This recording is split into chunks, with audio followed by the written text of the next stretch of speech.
we are actually growing, yet our revenues are going to decrease. And we already operate at an efficient level. We keep all of our resources as close to the students as possible. We have very low class sizes. Great. Yeah. We transfer only 8% of our ed fund to the ops fund.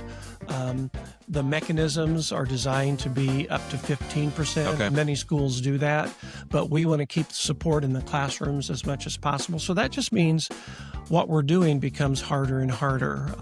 Pull up a chair, bring the vision you're chasing. Look over the blueprints, years in the making. From planning to progress and growth that will last. Come on, let's build and enable at the inside table. At the inside table.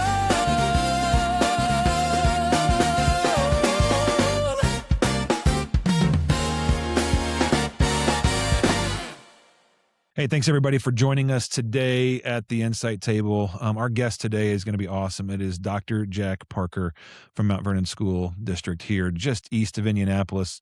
Looking forward to having him on. I would ask you to listen specifically. Kind of the thread throughout today's conversation is a lot about excellence and what that means. And so we drill down on that for a couple minutes, and then we talk about some other topics too. We talk about what's going on in Mount Vernon schools and what schools are looking at today and how schools are going to be funded. So thank you for joining us today. We look forward to this conversation, and without any further ado, let's get it going. Today we have Dr. Jack Parker here with us at the Insight Table. Really excited about this conversation. Dr. Parker, I've known you for probably a few years now, probably 3 or 4 years, maybe a little bit longer than that. So having some great conversations with you over the years, even before we were involved and with you as a client. We had some conversations about leadership and kind of what you were kind of going through the district, and took you a while, maybe even to see some of the value that our team brings. But I think now we've been on several projects with you guys and look forward to doing some more. So if you would this morning, go ahead and just introduce yourself to our audience, tell us who you are. And then maybe what I've asked everybody else to do is just kind of give us your journey of how you got to your position that you're in today. Sure. Well, thank you for the opportunity to spend some time with you, Tim. Yeah. Jack Parker, Superintendent, Mount Vernon Community School Corporation. I have been a teacher for, I think, 37 years now. I started teaching as a band director back in '89 and loved that, did that job for 8 years before I got my administrative degree and license from Butler University, and then moved into administration. I worked at the DOE. I also served the school district as every administrative position, starting as assistant principal through assistant superintendent. Okay. Then I came to Mount Vernon in January 2019 to serve as superintendent. Love doing that. I love the community, and I like where I'm at in the place in my life. I've always been one of those people that I really wasn't ambitious to look for my next step and what I could do next. I always tried to prepare myself for whatever that next opportunity might be and keep as many doors open as possible. And then when it felt right and circumstances aligned themselves with, the life part, my family and everything, then I would take opportunities to move forward. And I love where I'm at, and I love what I'm doing, and I love the people I work with. That's great. So in your teaching days, were you mainly high school band, or did you do other middle school? And So I spent my school days at the middle school, teaching kids to open their case and know exactly how to assemble the instruments and put them together. But we all teamed up for marching band. It was a very high functioning elite program at the time. We won, in my short time there, 2 state championships and 1 national championship. And I learned a lot about excellence with that team and how to strive for excellence. So I look back at those times very fondly, but also as a huge part of my early development in teaching. That's awesome. So let's hover over your superintendency here a little bit. You said in 2019, I think is when you said January of 19. And you had come from, I think you're the Center Grove schools, Yep, right at the time? I spent 28 of 30 years in Center Grove. I left 2 years to work for the DOE. Okay. So you come back to Mount Vernon. Now you're Now you're the person that everybody that is responsible for everything in the school district. Whether you touch it all or not, doesn't really matter, You're right? right. you're You're you're absolutely absolutely right. responsible. We talk about that in our office quite a bit sometimes of Mhm. what you are responsible for and what you're accountable for and what you have to do are actually different things Mhm. sometimes, right? So help us understand. You've got a great team over there. We've gotten to know them pretty well over the last couple of years. But what is going on in the Mount Vernon School District? You guys are experiencing some growth. We've had some of the other people in here talking about this. So what does that mean for a school district when you're seeing the kind of growth that you are in McCordsville and Fortville and Hancock County? Sure. Well, we are growing rapidly, but that's relative to these times. So we grew 230 students last Okay. year at a time in society where birth rates are down and most school corporations are actually declining in enrollment. Also, the state legislator is providing different opportunities for parents to place their children in private and That's right. virtual schools and charter schools. So the change of education is pretty significant in the opportunities that families and students have. We are one of the few actual growing school districts that I'm aware of in Indiana, um, certainly in central Indiana. But that is tempered with some of the things that are changing. As of last April, we did a study. Our community has 50 new developments, like 50. Hmm. That's not an estimate, Yeah. as of last April of 25. And those developments are bringing over 9,000 homes and or Okay. apartments to our school district and about 3,300 students. We're going to review Okay. that study yet this fall and brush it up. And I'm quite confident it's going to be more than 50. And that 50 represents under construction, approved, or proposed. So those are real stakes in the ground. So Yeah. we know the growth is coming. Well, good. We have your CFO on a different episode, Greg Elkins. So he Yeah, kind of talked a little bit about the school funding formulas and how those are all working. As you and I have talked, you've got a real asset there and Greg and what he's doing every of day course. for you. But one of the things that's interesting and what I want to talk to you about here is that you guys get paid per student, right? There is funding that comes in per student. That's not necessarily that's for the educational side of it. Then you got the operations side. How do you as a school district, knowing that your future is showing maybe an additional 1,000 or 3,000 kids, whatever that number is, Sure. how do you plan to be able to build on a capital side for that? Because they all can show up one day, right? It literally at some Yeah. level, right across the Yeah. board, K through 12 or even pre-K through 12. So help the audience understand a little bit how you guys think through capital planning and where you look at geographically and those types of things. Yeah, we have 10-year rolling plans for most anything, and whether it be finances or capital improvements in our district. Um, we have a transfer policy that the board has enacted where transfer students must apply to our district Okay. within a window. If they don't apply within a window, we don't accept them like most other school corporations do throughout the year. And that allows us to control the flow. Okay. And we were able to manage that as our schools were filling up before we added the new school building that came online Right. this August of 2025. And that helped us to manage that growth quite a bit.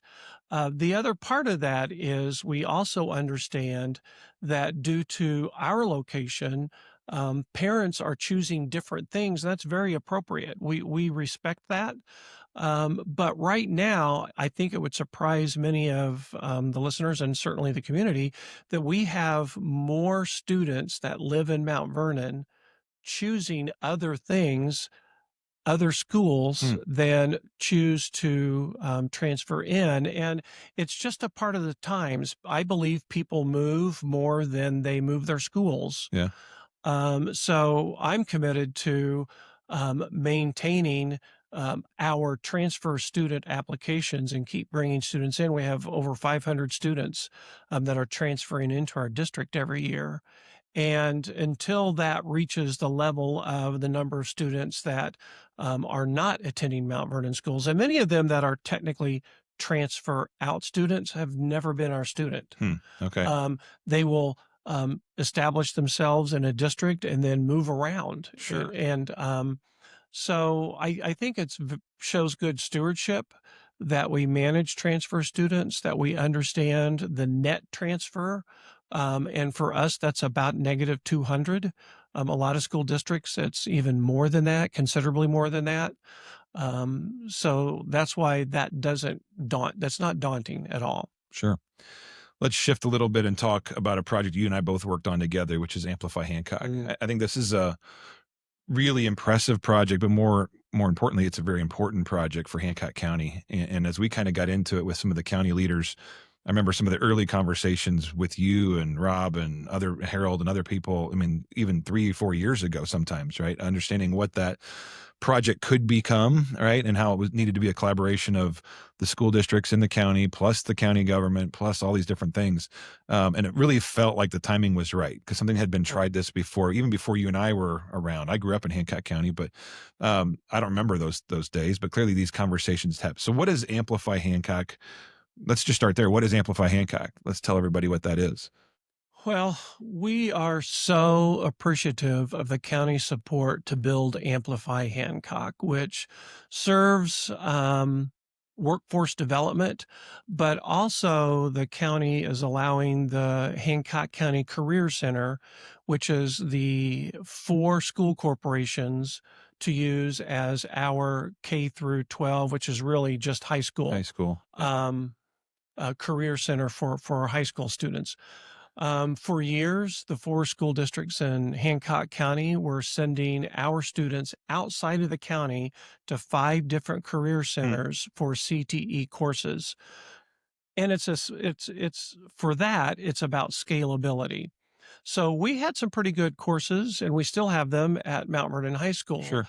but our school we're not able to scale to more opportunities for kids. And we realized that by collaborating with the other schools, we could add more programs and scale them to share with the other school corporations. So we actually formed the Hancock County Career Center 3.5 years ago. And it's its own separate entity, It's a right? and I say it fits in the space and umbrella under Amplify Okay. Hancock. I would say of the current space that you all have built and that the county has paid for, we're going to occupy about 2/3 of the I square think that's feet about right. for our career center. And that is something that when we started 3.5 years ago, the school corporations had spent already 2.5 years talking about it and planning. And we developed a blue ribbon design team that helped us to understand what our vision, our priorities were, and what we wanted to move forward.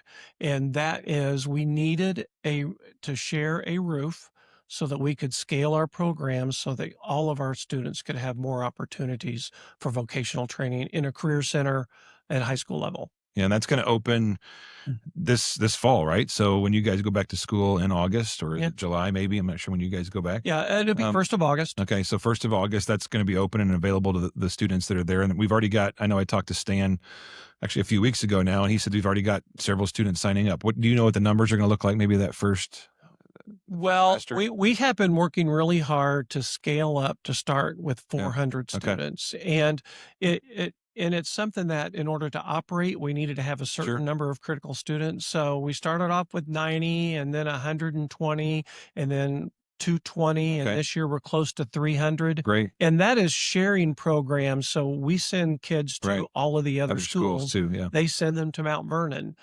Now, under one roof, we're going to be able to provide this to over 400 students. Mr. Wilkeson said he had over 440 students That's sign up to fantastic. take courses Good. at our career center. That's going to be awesome. I'm looking forward to that. There's also some space in that building for Ivy Tech and some other providers maybe in the future. I think Hancock Health has got some space there to Mhm. teach some medical imaging. I'm just looking forward to that from the county's perspective. I grew up literally about 1.5 miles from that site, Oh, cool. so I'm very familiar with that area. So I love the idea of what you guys are doing there. I want to go back a little bit, and you said something a few minutes ago that I want to kind of zero in on, and maybe this is in the school space, and maybe it's not. You said that this ability to strive for excellence, right? This is a concept that I've talked to a few other people about, and I love talking with leaders about this because I think that excellence is one of these things that can be constantly pursued, but yet is subjective, right? There may not be an objective standard to what that is. Help me understand from your perspective what that means to you and how that applies to the work you guys are doing at Mount Vernon. Sure. I believe very strongly that as whatever the work we are chosen to do or we choose to engage in, that some part of that and or if not all of it should be at the very highest level. Um, I'm a believer that when you have an excellent program, that it impacts all the other programs. And I'm a bit of a product of having unique opportunities to experience excellence and to be taught Okay. very high standards for achievement. And that has helped me as an individual build confidence. And that does the same thing for its students. If they have an excellent program that they can participate in, whether it be for a state championship basketball team, Congratulations. thank you, or a welding Yeah. program that's excellent, or our health services, or whatever that may be. If our students have an opportunity to experience excellence and build their confidence at a high level, that just translates to everything else they do in their lives. It's one of my core values is Yeah. excellence. And it's not that everything has to be excellent all the time. It's the understanding of what it's like to be excellent in an area and how to apply that to other I'm glad areas. you mentioned that because I think some people get so wrapped around the axle of, man, I've got excellence happening here, here, and here, but not here, and therefore this is going to really drag me down. And I think that gets to a mental place that becomes very difficult because I believe that I agree with everything you just said. That this constant pursuit of excellence is where we should be, especially those that want to be high achieving individuals. You said something there I do want to think through with you a little bit is, and I had this conversation with my wife and some friends of ours not too long ago. The conversation was, well, what if it's excellent here, but then they move on and it's not excellent there, right? And would it be better if they never experienced the excellence component, right, in this one thing? And my comment back to that was no, because I believe that once people see that something can be better, they will intuitively, by nature, know that it can be better, and therefore, hopefully, one or two of those people may strive to do something better in that moment. So, how does that feel to you when I say that maybe that somebody experienced maybe in a middle school, but they go on to a high school program that's just not quite as excellent as what they had before, or a teacher that is totally different than they had before? Any thoughts around that concept, that idea? Yeah, I agree 100% with what you're saying. And I think the thing we all need to step back and understand is that when we see excellence in an instance for a period of time, whether it be 1 or 2 years or a multi-decade dynasty, we can typically point to an entity or even a single person that has been able to achieve and sustain excellence. And I Sure. think the challenge is for any leader is how can what we are leaving when we have to put this down and move on in our lives, how can we set up systems so that it can continue to Good thrive point. at a Yeah. very high level? And of course, that doesn't always happen. You know, people move on and priorities change, and different Yeah. folks want to invest in different areas. So it's really about that intentional practice of what are those few things that we should be doing with the highest leverage that impact everything else that can improve the whole organization by making this piece excellent. On August 13th, the Veritas Group is hosting the Insight Summit 2026 at the Alexander Hotel in downtown Indianapolis.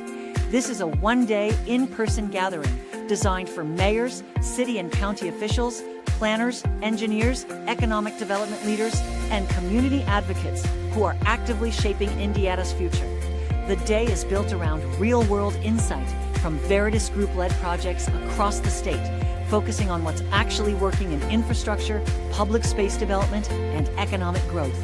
Whether you're driving capital projects, navigating growth challenges, or building strategic partnerships, attendees will leave with actionable insights, expanded networks, and a clearer vision for delivering lasting community impact. Learn more and register at theveritasgroup.com/insight.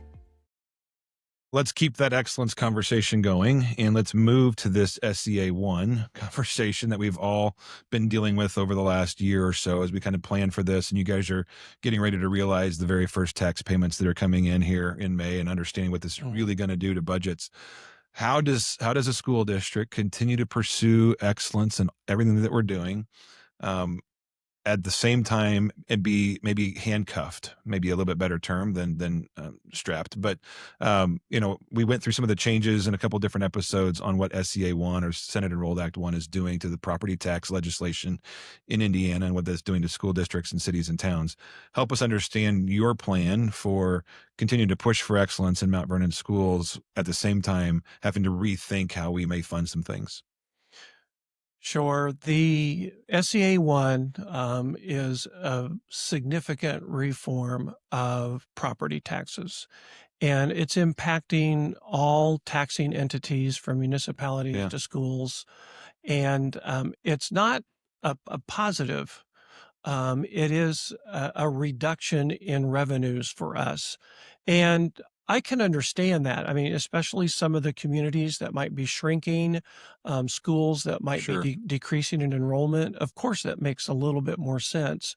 For us, it doesn't make a lot of sense when we are actually growing, yet our revenues are going to decrease. And we already operate at an efficient level. We keep all of our resources as close to the students as possible. We have very low class Great. sizes. Yeah. We transfer only 8% of our ed fund to the ops fund. Um, the mechanisms are designed to be up to 15%.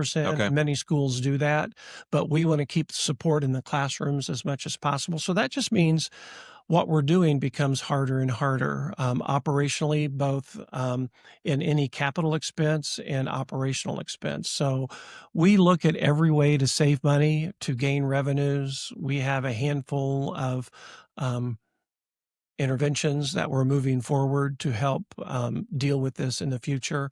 We're talking to our legislators to help Yeah. them understand that Mount Vernon is one of the unique schools that are growing, and capping our revenues through property taxes at a level lower than we're growing That's in right. comparison to anything else just doesn't make sense. So hopefully we can get some adjustments in 2027 for growing schools. But we're playing everything, everything we can. Yeah. So I think what we've talked about with some other guests is that this may change the way schools and cities and towns fund projects in the future. As you guys just talked about, you still have growth. There are still things happening, and while your income or your revenue may be increase or decreasing, right? You still have these needs coming and growing kids. And you just mentioned 50 new developments and potentially, thousands of kids coming towards your district in the next few years. Um, so understanding that mindset, right? Is there a new way that these things are happening? Obviously, referendum has always been an option. Um, we work in other states like Michigan and other places that is standard, right? They go for long-term referendums for their capital projects. Do you feel like the referendum may be the tool that has to be used by a lot of school districts now pretty consistently? And what does that mean for you guys as you kind of think through your future? Yeah, I think that's a really important thing to hit on. Our laws allow for communities to have an opportunity to improve their school systems through referenda, Right. whether it be an operation referendum or a capital referendum. We have a current operational referendum of 17 cents, which is very modest, to help support our operations fund. But Okay. that's a replacement because we have Sure. a large tax cap loss. Plus, relative to other schools, we are underfunded, and we have the data to share that. Yeah. Um, so the other thing, I think your question is, are we going to see more referenda in our state? And I think that's logical. Yeah. I think other schools are going to be looking at not only operational but also capital referenda, um, especially for those schools that are growing. Right. The capital referenda. I guess the thing that strikes me is I believe some communities will win those Right. referenda and some will not win them. And it'll be related largely to socioeconomic status of that Yeah. community. Um, those with a higher free and reduced lunch rate may struggle to win referenda when everybody is being That's right. more pressed. Yeah. And clearly that just leads, if you just do the logical conclusion of that, right? It means that the communities that are in different socioeconomic status may actually have more ability to increase and have better schools and better facilities and things because, right? Yeah, go ahead. You're absolutely right, and here's one of the things that I consistently talk about Mm, and wrestle with myself. And the direction of our society right now is to increase the differences between the haves and the have nots. correct. And we can spend a whole nother Sure. podcast on that Yeah. someday. But it really concerns me that the change in SEA1 and what's going on with property taxes and what's going on with school choice are increasing the schools and communities with the haves and those that will have less. And if you even go back to the idea that public education is designed to serve all, the very best, the brightest, also those with the most needs, Sure. private schools aren't designed for that. Right.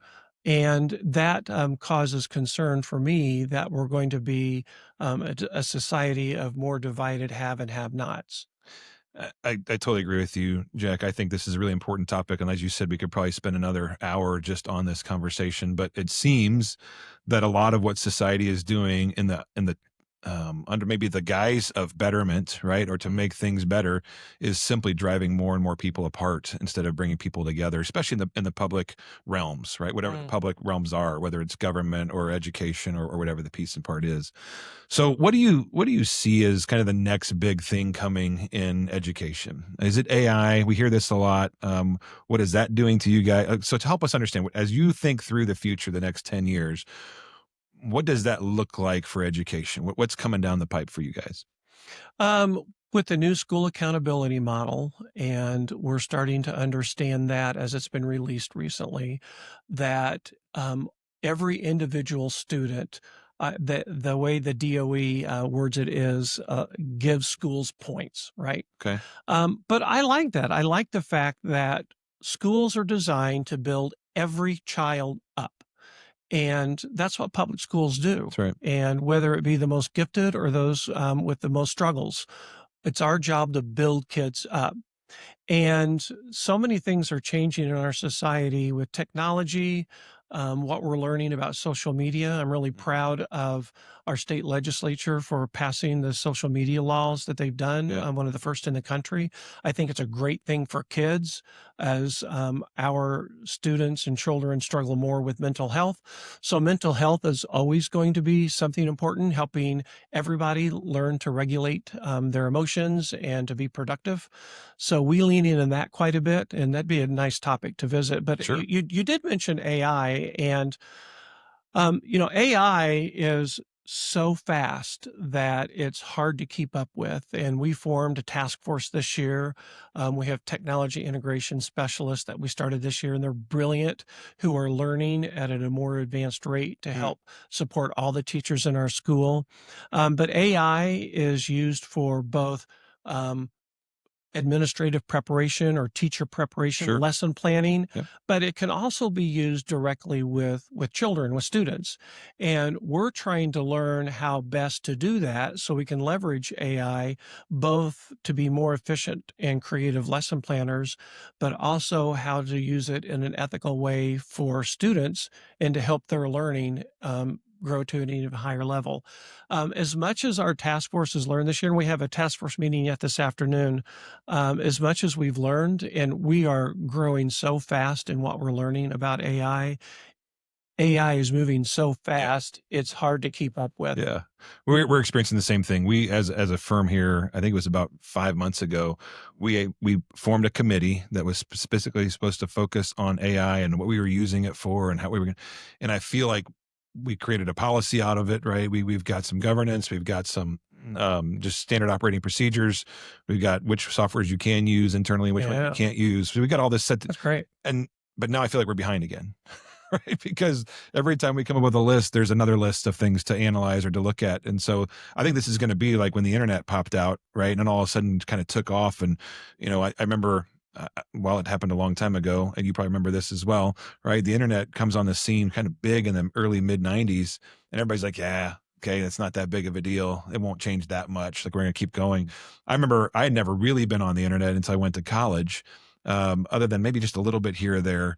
But when I got to my first year at college, one of my engineering classes made me submit, and this is not just even the internet, but it made me submit a assignment via email. And Mm. I had never emailed Oh, anybody yeah. before, right? So I'm learning this. Not luckily, I was in that learning mode. So Yeah. I'm learning this new thing called email. I'm like, this is stupid. This is Yeah. not going to last.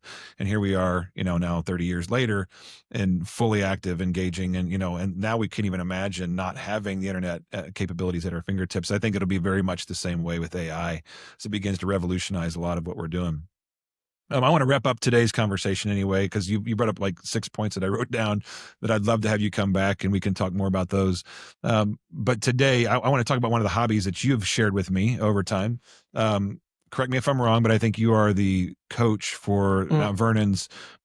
I'm not gonna get this right, but is it a pistol shooting It's team? What do you call it? it's a scholastic action shooting Okay, program. It's a national program, and we have students shooting 22 okay, pistol and rifle at steel targets for time, and it is an amazing athletic and a disciplined activity for our kids. And our team is growing. We're now at 22 wow, athletes that practice each week, and we work from early March through July when we go okay, to nationals in Ohio and compete with every state hmm, that, well, not all states come, but they're from all over the yeah. country: Oregon, Florida, Texas, New England states. So it's pretty cool. So it's a high school program. It is actually a 6 through Oh, 12 6 through 12. program, Okay, and there's different divisions, and I won't bore you with okay, no, that. it's But we actually start in 6th grade and we go through 12th grade. And is this something, obviously you're the main leader of this, I think, at the district now, right? So Yep. how did you get to this point? This is something that you I think the same way a lot of people do. sure. My son, 12, 14 years ago, was interested in shooting sports. And this scholastic action shooting program was growing in the country and starting. So I got multiple trainings and certifications, and I'm a teacher. Yeah. So, that was kind of natural for me. And I studied up myself, and I start all of our students. Um, and it kind of started with that Yeah. and just the love of the sport and to support these kids that many of them have other activities they do, and many, this is their Hmm. activity. And it helps them to grow. And I focus on respect, marksmanship, and safety. Yeah. And it really is a good life lesson for all kids. Yeah. It's great that there's something else besides just a ball sport, right? That Yeah. somebody can chase something around. So this is good. It kind of engages the brain as well as Yeah. the skill set. So I'm happy for you. Do you see I know you guys just got a 4A state championship in basketball, which is kind of a big deal. First ever, if I'm Yep. in basketball anyway. Yep. And then not only that, but I think you had a student that might have been named Mr. Basketball out Yeah, of that I- whole conversation. Yeah. That's And pretty cool. I just saw yesterday that he actually won the national high school 3-point shooting contest too. So as a Purdue grad, I can gladly say that Yeah. Luke's coming our way. But I know there's some IU people that may not be happy about that. Do you see a shooting championship coming towards Mount Vernon anytime soon? Oh, how fun. Well, first of all, I am so proud of our team. Yeah. Not only did they perform well as individuals, but I think it speaks to how well they perform together as a team. And Luke's amazing. And I think that those who weren't Boilermaker fans in the Mount Vernon community will certainly be Boilermaker Yeah, there you fans go. We'll take them. next year. So very much looking forward to watching him continue his career as well as the other boys. But, our team, it takes several years of doing this activity, shooting steel targets for time, to compete at a high level. And we have gotten better each and every year. Many of our athletes were in the top 25% of the nation last year. A championship, sure. I think that is Nice. absolutely possible for our future. Good. Our team is young now. We have a lot of students that are 7th, 8th, 9th grade. And if they do this for 3 or 4 more years, I think we're going to be very competitive at the national level. That's awesome. Well, Dr. Parker, I really appreciate you. I love your emphasis on excellence and all that you do. I can see it in how you work with your team and your staff and your schools. It's been a privilege to be a part of some of your projects, and we look forward to maybe doing some more with you guys in the future. But thank you for coming in today. Thanks for being a part of this podcast. We look forward to sharing this with other people around. Of course. And I appreciate the opportunity to chat about things that I care about. Thank you very much. Appreciate it. Hey, thanks for listening today. Thanks for clicking on this and diving in a little bit deeper. We hope you learned something today. And if you did, or you want more information, please reach out to us. We'll be happy to connect you with the right people to get you the answers that you need. But really help you leave with one thing in mind, is that our goal here at Veritas is to renew communities through great projects and great people. I think all of these conversations have shown that in some way or another. So thanks for listening today, and catch up with us next time.